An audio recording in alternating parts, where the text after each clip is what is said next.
Hello ladies and gentlemen, my name is Rego. Welcome to my channel. Today I'm going to take a little break from my Dark Souls 2 guide, and I'm going to break the linear progression of the story just a little bit. I wanted to give a helpful tip for some of you guys who are stuck in the Ancient Dragon boss. I know that my guide is barely in the beginning of the story right now, so I just wanted to get you guys this video to hopefully be some assistance in this boss fight.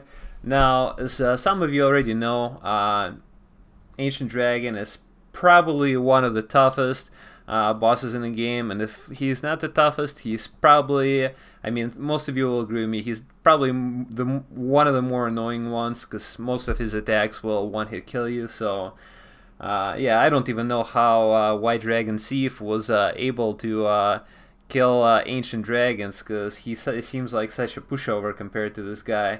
Well, anyway, let me just show you before we begin. The equipment that I have are stamina regeneration shield, and I also have a Cloranthy Ring and a red tearstone ring, which I highly recommend. As you'll see me here, I'll be relying on stamina quite a bit. The first thing that you should do when you run into the boss area, you should either go on the right or left side of the dragon and attack his claws. Now, I would suggest getting 2-3 hits in, and after that just back off. And what you want to do is you want to retreat back at an angle, and I failed to do it a couple of times, but afterwards I get in a pretty good rhythm. But anyway, you want to retreat back at an angle and position yourself kind of adjacent to the tip of his neck where it meets his head. What that will do is this will bait his fire breath attack. So basically you want to just get him into doing that one particular attack, because it's the safest one to dodge and it leaves him open for quite a few hits.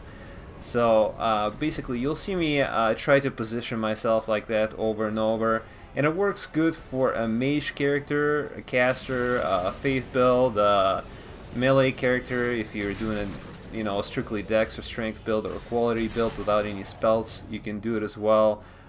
Basically you'll see me here, like I'm trying to stand directly adjacent to his head area, which will cause him to turn around and try to breathe fire in your direction.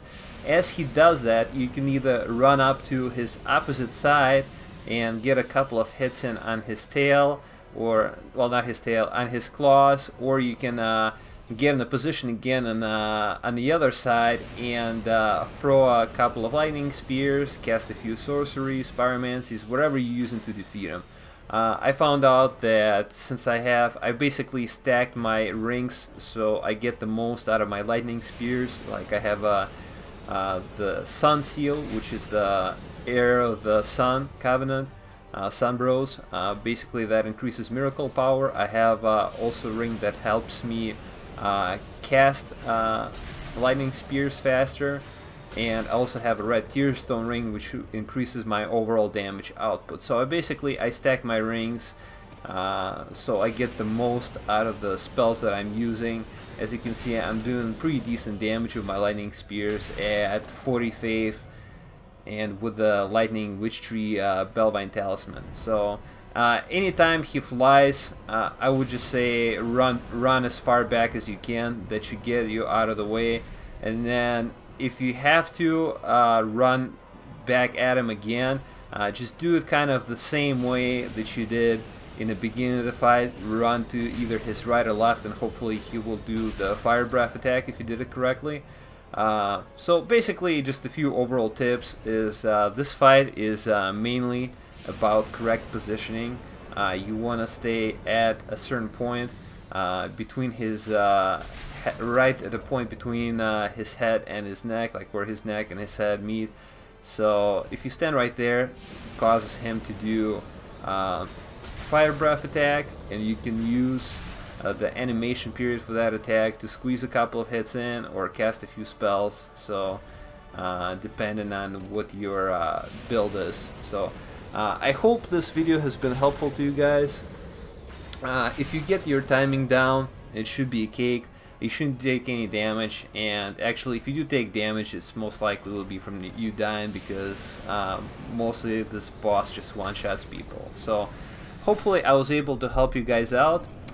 Give it a like, share if you liked it, enjoyed it, and let me know in comments what you thought. Thank you very much for watching. You guys have a great day, and later on this weekend I should have a few more episodes of my Dark Souls 2 guide for you. Thank you and have a good weekend.